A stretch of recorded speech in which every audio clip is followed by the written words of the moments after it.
Assalamu alaikum. Today's topic is important and it is a very relevant topic to us. You and I both are a part of this problem and are affected by it. So, welcome to today's lesson, and the lesson is on population.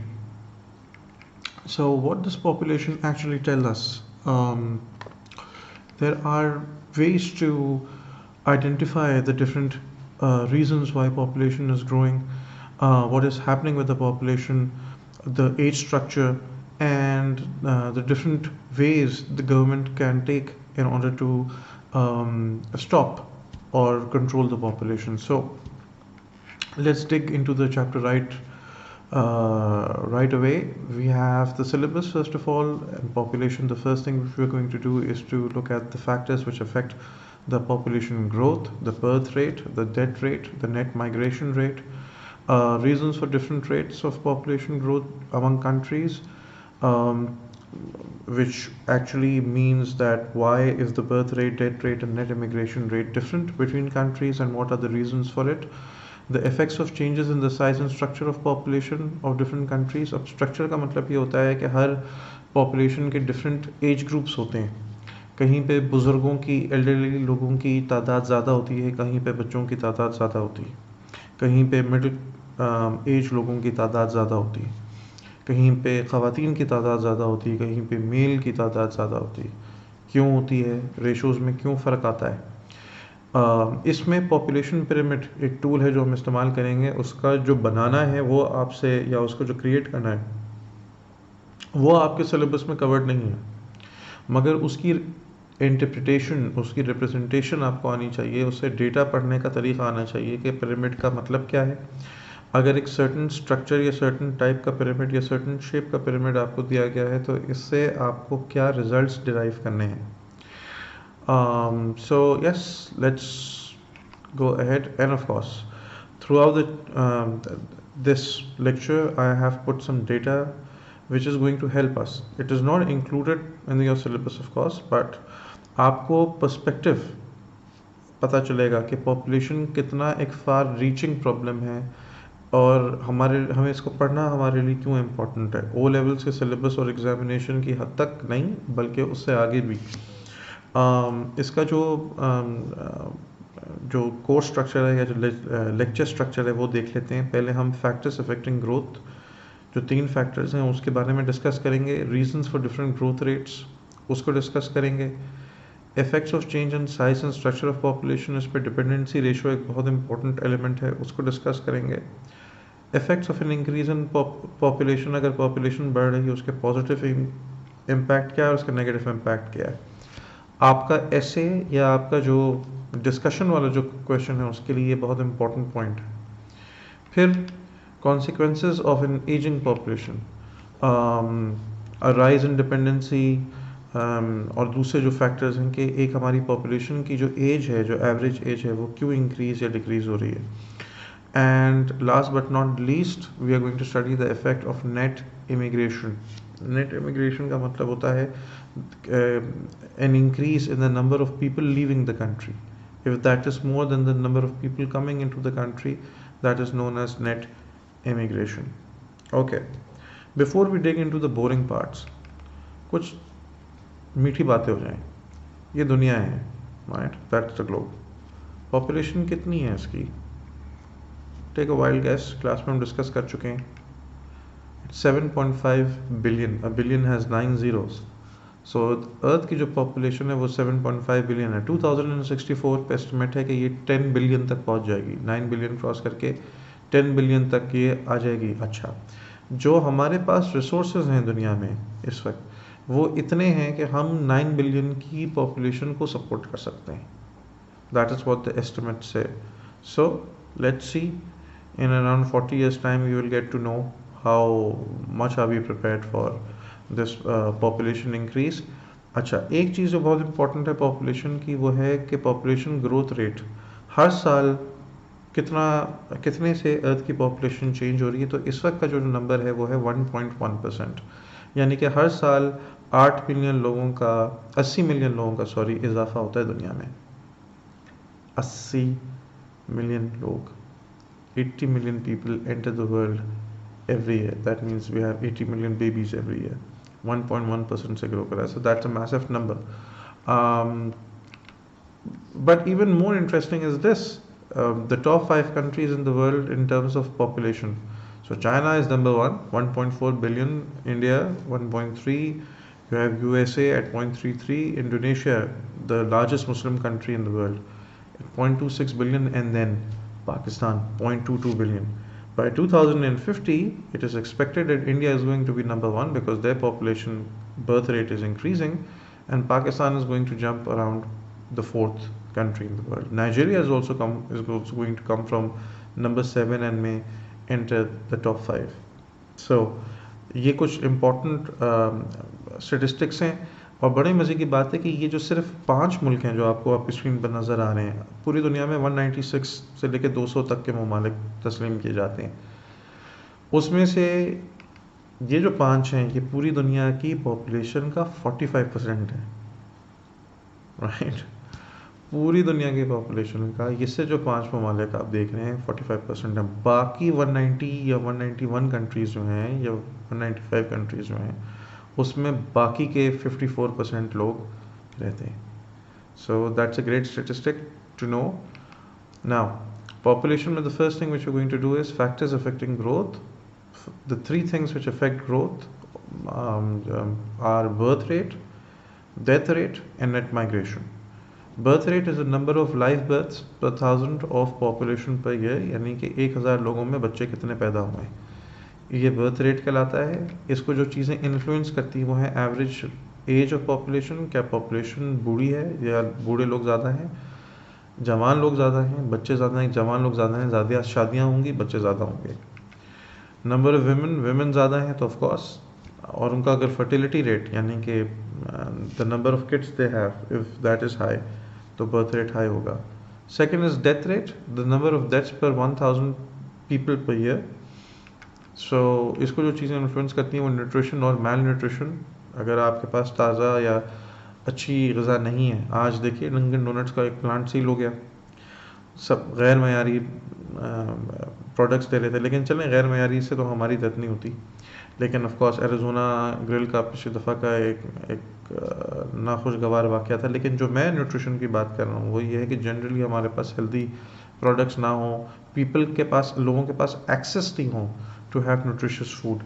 जो दूसरी जो चीज़ है वो है housing conditions. अगर housing conditions dangerous हैं, इमारतें गिर रही हैं तो डेथ रेट ज़्यादा होगा.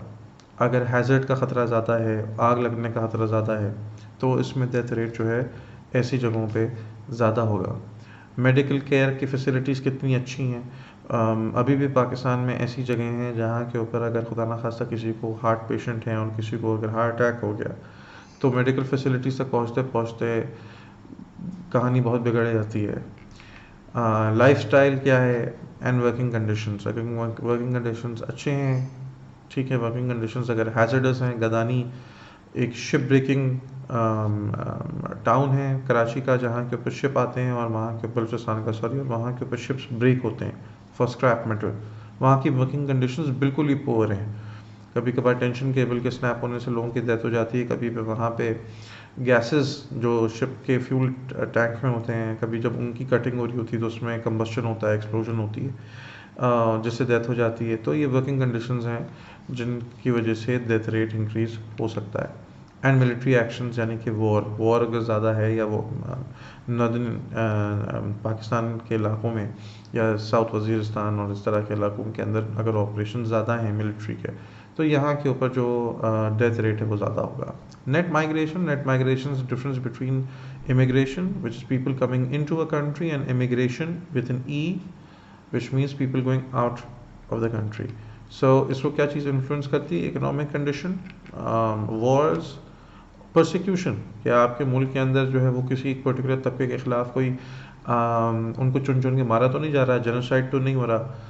और वो रोहिंग्या मुस्लिम्स की सबसे बड़ी हमें मिसाल नज़र आती है जो बर्मा म्यांमार के अंदर जो एक छोटा सा टाउन है वहाँ के ऊपर से मुसलमान को डिस्प्लेस किया गया, मुसलमानों को, और मुसलमान वो जो हैं वो पाकिस्तान भी आए. बांग्लादेश ने बहुत सारे सेटलमेंट्स खोल हैं और इधर उधर कंट्रीज़ के अंदर वो गए. So this is one of the conditions, one of the reasons why immigration could take place, and government policies. If the government encourages people to come into your country, there's going to be a higher population of immigrants with an eye. If there are opportunities elsewhere, visas आपको आसानी से दूसरी countries के मिल रहे हैं, तो लोग आपके मुल्क छोड़ के बाहर अच्छी अपॉर्चुनिटीज़ के लिए जाएंगे.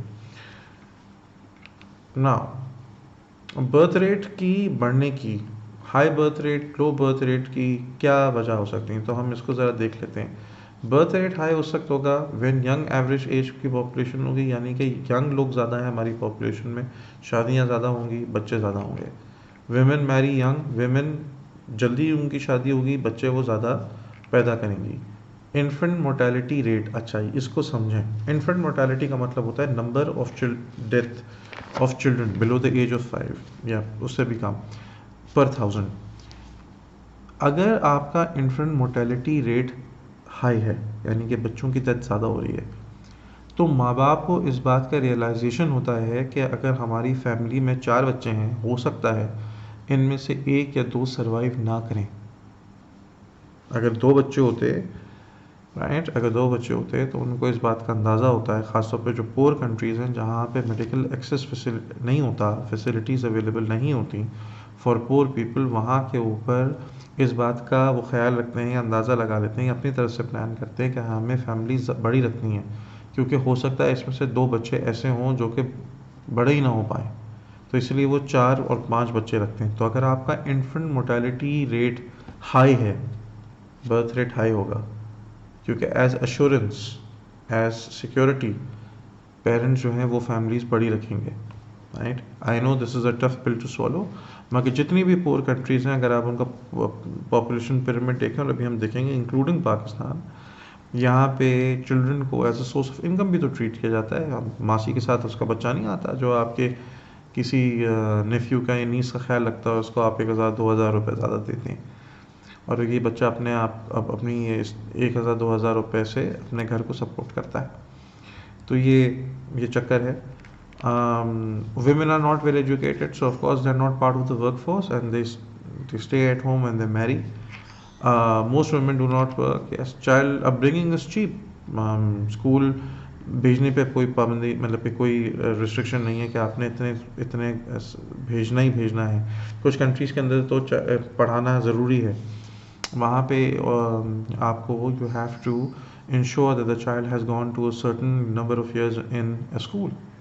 लेकिन अगर जहाँ पे ये चीज़ ना हो, तो वहाँ पे रिलेटिवली चीप होता है बच्चों को रेस करने से हमारे मुल्क में. What could be the causes of low birth rate? So low birth rate could be population is aging. There are a number of people who are at a senior age, so of course they will not produce a lot of offsprings. More women are working, they would not have time. Japan, oh wow, Japan is one of the prime examples of this, where women are part of the workforce, and because they're pursuing a higher career, they're working longer hours, that they don't have time for relaxation or for themselves, and they're reluctant to start a family because they feel they do not have adequate time to give to a family. So what happens is that they marry late, or they don't have kids, and hence the birth rate is lower in Japan. We are going to discuss this when we do the population pyramid. Women are getting well-paid jobs. They are reluctant to start a family. Government incentives to the elderly. अच्छा ये भी ज़रा थोड़ा सा tough पिल है. बच्चे ज़्यादा रखने की वजह इस तरह से होती है कि हमारा जो है ना, वो बुढ़ापे का सहारा होते हैं. जो एशियन कंट्रीज़ में जो प्रेवलेंट सोच है वो ये है कि जितने बच्चे होंगे, अगर उसमें से 2 अगर जो है वो इधर उधर निकल गए और माँ बाप का ख्याल नहीं रखते, तो 2 तो या 1 तो ऐसा होगा जो माँ बाप को सपोर्ट करेगा. लेकिन अगर स्टेट ओल्ड पीपल को या एल्डरली पीपल को सपोर्ट करने के लिए एडिक्वेट मेजर्स लेता है, तो हमें इस बात का अंदाज़ा होगा कि हमारे बुढ़ापे में हमें ज़्यादा बच्चों की ज़रूरत नहीं है. State is going to take care of us, so we are not going to produce more babies. We will be happy with what we get from the state, अगर एडिक्वेट इंसेंटिव्स हैं तो. ओके, ये एक छोटा सा diagram है, ये जो मैंने बात की थी अभी उसको. ये बुक है फैक्टफुलनेस, हैंस रोसलिंग की. उनका इंतकाल हो गया. टेड स्पीकर हैं जिन्होंने डेटा को बहुत डिफरेंट अंदाज से पेश किया, और उन्होंने हमारी बहुत सारी मिथ्स को बस्ट किया. he was in recent history one of the best data scientists. Um, right. So this figure, what does it show is it shows the old balance that in the 1800s, what used to happen was that the families used to have bigger families, the parents used to have bigger, higher number of children, because at that time, due to famine, due to diseases, due to other accidents, children would usually lose their lives before entering adulthood. So the parents were left with few children. As the medical age progressed, as we had better health facilities, you could see there was a surge in population, and the parents started to have out of balance families. The kids which they used to have would survive because now they had better facilities. So you see a big boom in population, which goes all the way till 2000s, and then there's a dotted line which is an extrapolation, and where the author is trying to show that this is a new balance कि अब जो है वो parents छोटी families के ऊपर ज़्यादा focus करते हैं, दो हम दो और हमारे दो। तो ये एक छोटी सी बात ही as a fact, as a fun fact हमने आपके लिए इसको शामिल किया था। मूविंग ऑन, अगर इसको हम डेथ रेट, सो जो चीज़ें डेथ रेट को बढ़ाती हैं वो है कम्युनिकेबल डिजीजेस जो कि ट्रांसफ़र हो सकती हैं ब्लड के थ्रू, ओरल कम्युनिकेशन के थ्रू, आपका नज़ला खांसी ज़ुकाम के through, shortage of health care की फैसिलिटीज़ ना हो, मॉल न्यूट्रिशन, ये एक बहुत बड़ा कॉज है डेथ्स का, cardiovascular diseases, violence, wars, domestic abuse, that is also a pretty big reason, and cancer. So non-communicable diseases में आता है ये cancer, alcohol related deaths, accidents, yeah, and low death rate उस वक्त होगा healthy diets and lifestyle, enjoy good housing facility, यानी कि facilities जो हैं, जो housing की हैं वो बेहतर हैं, वो secure हैं, वो hazard free हैं, शॉर्ट सर्किट होने का खतरा नहीं है, गैस की लीक होने का खतरा नहीं है, छत के गिरने का खतरा नहीं है, बिल्डिंग के कोलैप्स होने का खतरा नहीं है, डेथ रेट कम होगा। Access to high quality medical care, lower smoking drinking rates होंगे, तो आपको जो जो मौत है वो नेचुरल आएगी, उसमें जो है वो किसी तरह से वो एडेड नहीं होगी ना। आपके लिए एक ऐसी फन फैक्ट क्वेश्चन है, गेस करें आप ख्याल से किस मुल्क का जो मोर्टेलिटी रेट है, जो डेथ रेट है वो सबसे ज़्यादा है, यानी 1000 लोगों पे डेथ सबसे ज़्यादा होती है। गिव इट अ ट्राई ना, कोशिश तो करें, पता तो चले कहाँ करें। बेल्जियम, या Belgium has the highest death rate. मैं भी सुन के परेशान हो गया था। बेल्जियम यूरोपियन कंट्री है, एडवांस कंट्री है, मगर वहाँ के ऊपर डेथ जो है वो कैंसर की वजह से, अल्कोहल रिलेटेड डिजीज़ की वजह से ज़्यादा होती है, regardless of any other thing. अच्छा, विच इज़ द कंट्री जहाँ पे जो नंबर ऑफ डेथ्स हैं वो सबसे लोएस्ट है? वो middle eastern countries, Bahrain, Qatar, Oman, UAE, और नंबर 7 पे जाके ये टॉप 4, उसमें एक पैसिफिक की भी कंट्री है, I am forgetting the pronunciation, और 7वां और 8वां बल्कि 9वां जो है वो सऊदी अरेबिया है। तो मिडल ईस्ट की जो कंट्रीज़ हैं, जो रिच ऑयल प्रोड्यूसिंग कंट्रीज़ हैं, उनके पास जो डेथ है, नंबर ऑफ डेथ्स हैं वो कम इसलिए हैं because they have better health facilities. बेहतर health facilities, law and order बहुत बेहतर है, वायलेंस बहुत कम है, वर्किंग कंडीशंस बहुत बेहतर हैं। हालांकि आप देखें 45 डिग्री सेंटीग्रेड के ऊपर काम होता है, वहाँ पे 47 डिग्री सेंटीग्रेड पे काम होता है। आप यहाँ पे तो डेथ्स होना शुरू हो गई थी, मगर वहाँ के ऊपर जो वर्किंग एनवायरनमेंट है वो कदरे बेहतर है।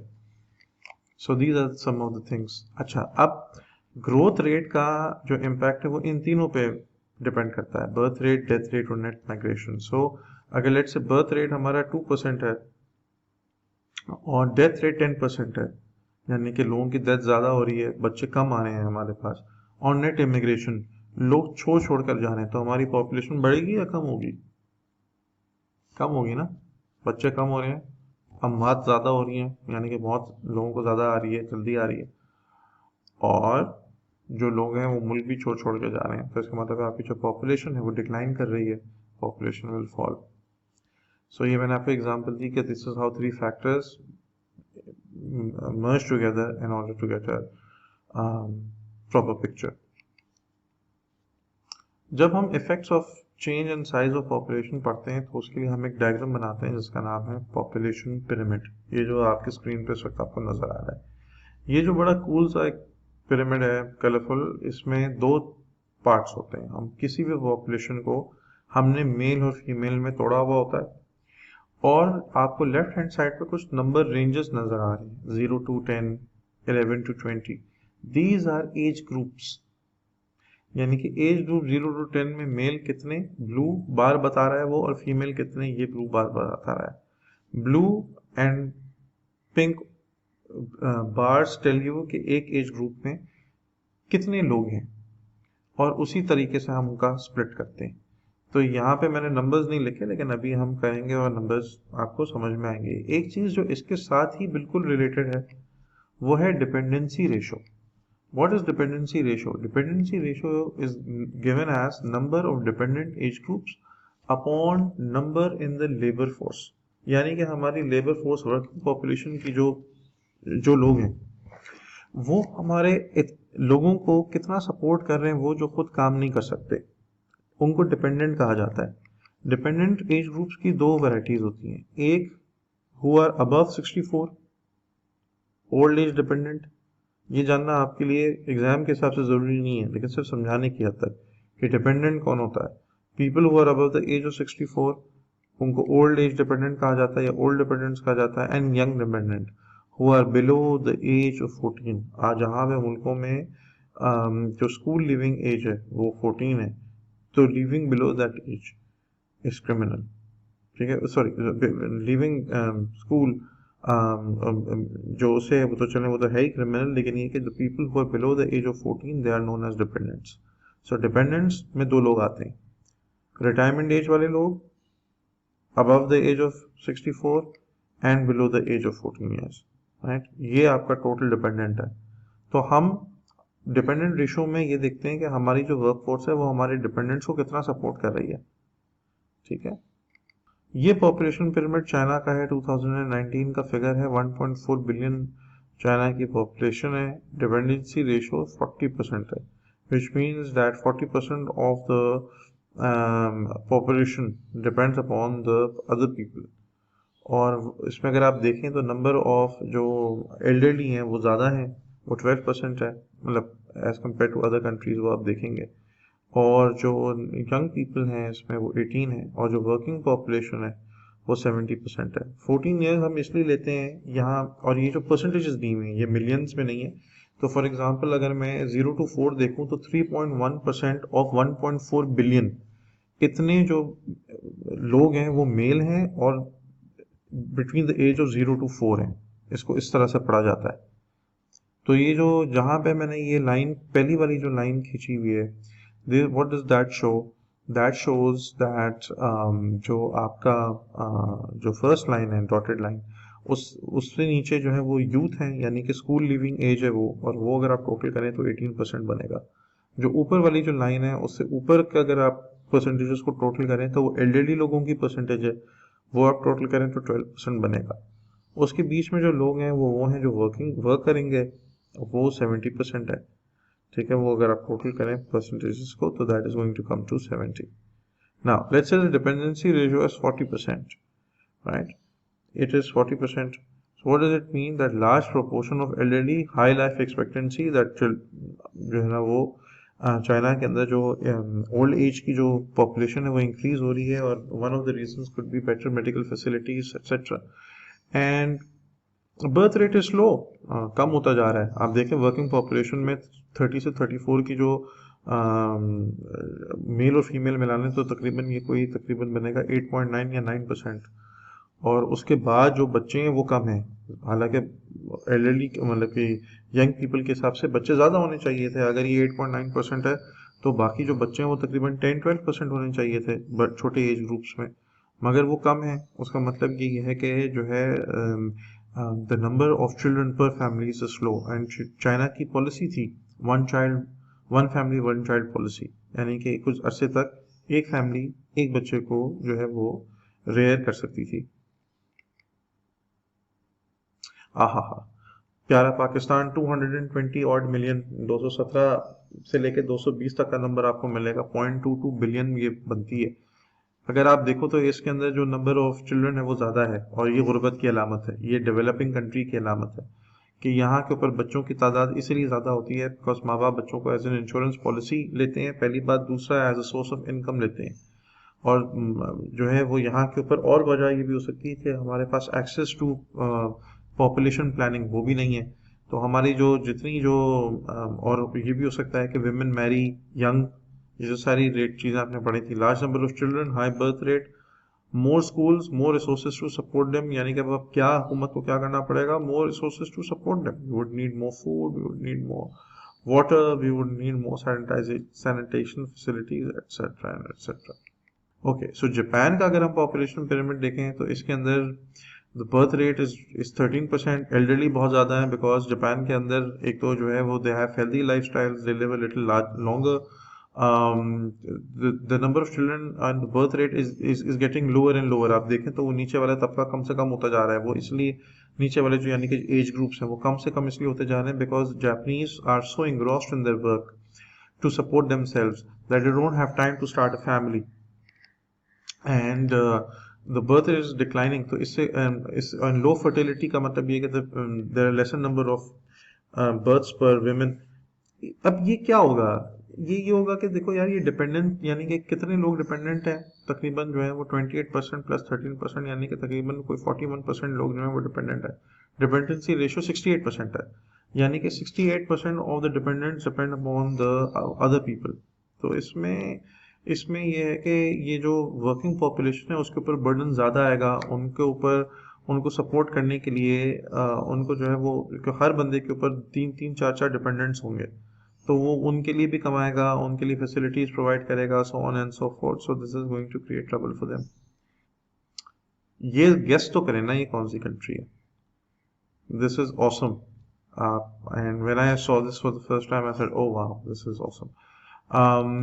This is a country what you can see that there is unusually high number of males from 39 below to 24, ठीक है, एंड हायर देन 20। ये कहाँ हो सकता है इतने सारे मर्द और वेमेन बिल्कुल कम है। बाकी जो भी आपने पिरामिड्स देखे उसमें रेशोज तकरीबन सेम थे। ये कहाँ हो सकता है? ये वहाँ हो सकता है जहाँ पे पॉपुलेशन अपनी ना हो, यानी कि यूई इमिग्रेशन, लोग आए हुए हैं ना बाहर से, और कौन आए हुए हैं ज़्यादातर? काम करने वाले मेल जो फैमिली से बगैर आके सेटल हुए हैं। और वो ये पूरी मिडल ईस्ट का में आपको स्ट्रक्चर ऐसे ही मिलेगा।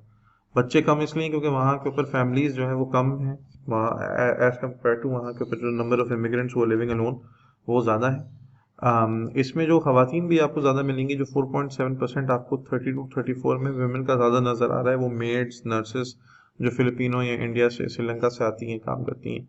तो इसलिए आप देखें तो number of elderly is very low, the number of children is relatively lower, and all supported by the state। So dependency ratio मर्दों में कम है, यानी कि there are too many working people to support the dependents। Very high proportion of young males effect, this is the effect of immigration, and they're settled without family। So this is a sign of those countries where there is a better opportunity to go and work। net immigration इस तरह से नजर आता है।